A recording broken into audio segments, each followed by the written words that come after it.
বিড়ালের মতো 500 বছর বেঁচে থাকার দরকার নাই, সিংহের মতো 1 ঘন্টা বাঁচতে চায়।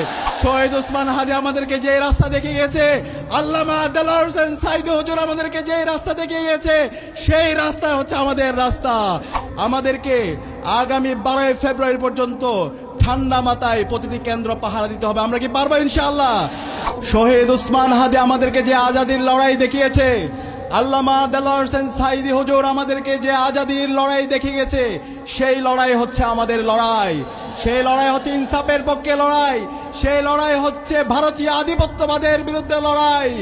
সেই লড়াইয়ে আগামী 12 ফেব্রুয়ারি বাংলাদেশের মুক্তিকামী ছাত্র জনতা ব্যালট বিপ্লবের মাধ্যমে দেখিয়ে দেবে আগামীর বাংলাদেশ হবে ইনসাফের বাংলাদেশ ইনশাআল্লাহ।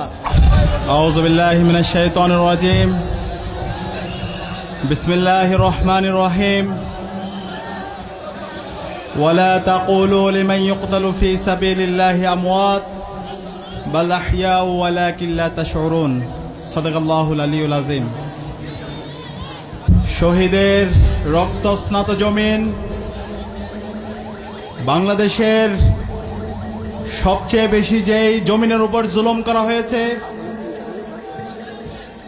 সেই জমিনের বিপ্লবী ছাত্র জনতা, আসসালামু আলাইকুম ওয়া রাহমাতুল্লাহি ওয়া বারাকাতুহু। আমি এখানে কোনো বক্তৃতা দিতে আসিনি, আমি আমার মাদের কাছে স্যালুট জানাতে এসেছি, আমার ভাই এবং চাচাদের কাছে আমি সালাম জানাতে এসেছি।